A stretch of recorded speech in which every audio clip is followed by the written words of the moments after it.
Assalamualaikum warahmatullahi wabarakatuh. Perkenalkan, nama aku Raffi Nova Halimi dari Fakultas TI Rekayasa dengan NIM 1652360 dari kelompok Uzumaki.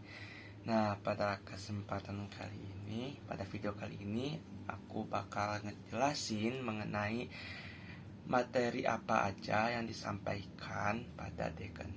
Nah, kebetulan aku itu nggak hadir pada D6 karena kelelahan. Karena kemarinnya itu aku ada sekolah medik sampai malam, makanya butuh recovery, makanya nggak hadir. Jadi aku bakal ngejelasin sebisa aku yang aku bisa. Oke, dari informasi yang aku dapat dari teman-teman COBT lainnya, pada D ke-6 ini kami dijelaskan mengenai apa itu organisasi. Nah, jadi tema kali ini tuh organisasi. Jadi apa itu organisasi? Organisasi itu suatu kesatuan sosial yang terstruktur dengan tugas dan fungsi tertentu, atau job desk yang kita dapat. Nah, terus buat apa sih organisasi ini tuh? Nah, kalau di sini tuh katanya sih buat tujuan untuk aksi angkatan. Nah, kebetulan kan aksi angkatannya itu kan ya buat ngedukung berjalannya itu kan apa, TPB Cup di bidang badminton. Nah, makanya ada tugas-tugas nih sesuai divisi-divisi yang kami daftarkan diri. Terus ada struktur organisasi. Nah, di struktur organisasi ini tuh ada bentuk holistik dan juga ada organogram. Nah, bentuk holistik ini dijelaskan kalau ini tuh dari bahasa Inggris yang artinya whole atau menyeluruh, tidak berpacu pada satu individu.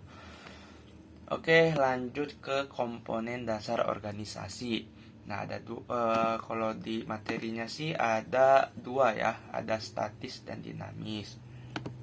Nah, kalau statis itu pembagian tiap individu, tugasnya ya, job desk-nya.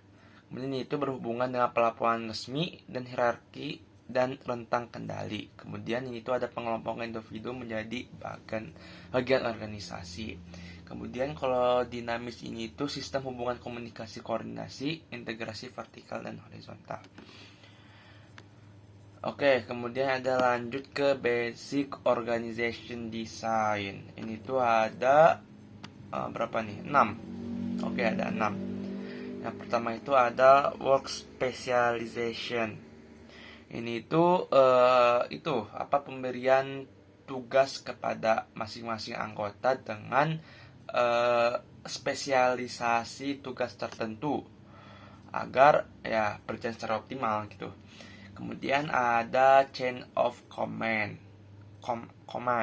Nah, apa sih maksudnya? Jadi setiap divisi itu harus terdiri dari pemimpin biar kerjanya itu terstruktur dan ada komunikasi yang baik antara anggotanya gitu loh. Kemudian ada span of control. Itu adalah rentang kendali dalam mengerjakan tugas. Itu jadi jumlah anggota tiap divisi itu harus pas, dan kelebihan dan kekurangan.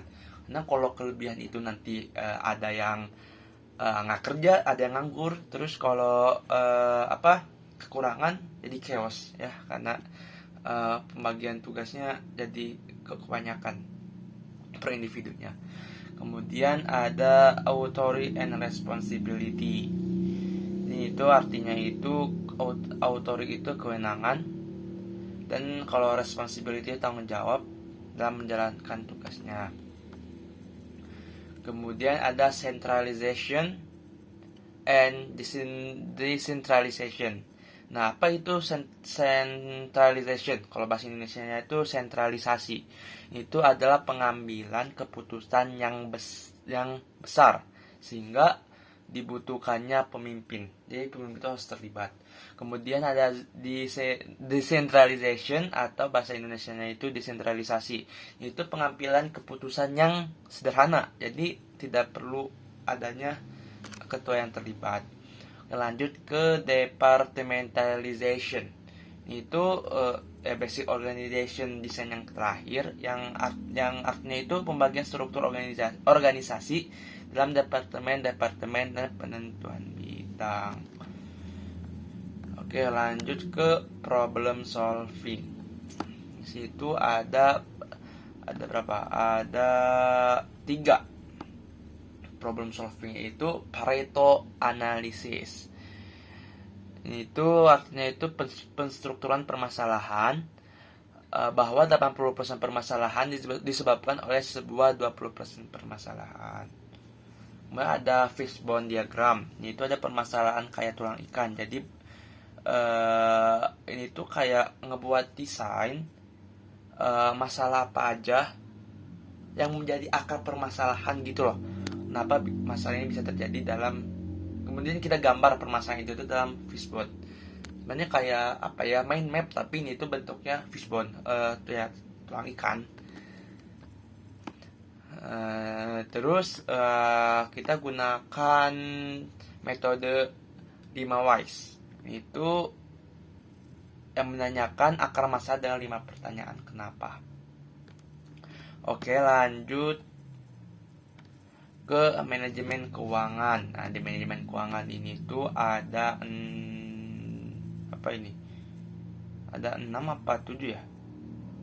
Yang pertama itu ada cash flow. Ini tuh alur pengeluaran dan pemasukan dana. Jadi setiap pengeluaran dan pemasukan harus dicatat. Kemudian ada BEP. BP itu apa ya? Dalam mengumpulkan dana dalam sebuah usaha, BP ada titik di mana mulai profit. Oh, jadi maksudnya itu awal mulai profit ya. Jadi titik awal ya mulai profit.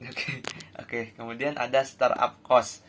Ini ada biaya awal dalam memulai organisasi atau usaha, atau modal ya kalau dalam ya istilah sehari-hari itu. Kemudian ada RAP. RAP itu rencana anggaran pelaksanaan. Rencananya masih kasar. Jadi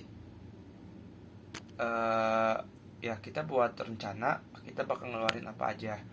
Tapi ini masih kasar, belum benar-benar fix gitu. Kemudian ada RAB, rencana anggaran biaya. Nah, ini tuh sebenarnya sama kayak RAP, tapi ini tuh RAB itu udah fix gitu loh. Kita bakal ngapain dengan uang itu. Kemudian ada bill of quantity. Itu adalah daftar harga RAP dan RAB yang udah dirangkum dan final. Dan ini tertulis kalau RAP itu biasanya lebih kecil daripada RAB. Oke. Kemudian terakhir ada teamwork atau managing staff. Nah, itu ada 2, ada tim proses atau tim yang bertindak secara langsung, kemudian ada tim behavior atau kepercayaan. Nah, tim proses ini proses itu ada apa aja sih?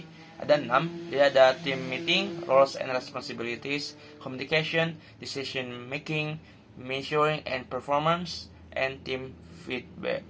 Kemudian di team behavior ada mutual trust, ada kepercayaan antara anggota dan ketua, kemudian ada interdependency, kemudian ada accountability, kemudian ada following individual difference, kemudian ada transparency, kemudian ada learning and recognition. Mungkin cukup sekian penjelasan dari aku mengenai materi yang disampaikan pada day ke-6. Semoga ini bisa memenuhi tugas pembuatan video pada day ke-6 ini. Cukup sekian, terima kasih.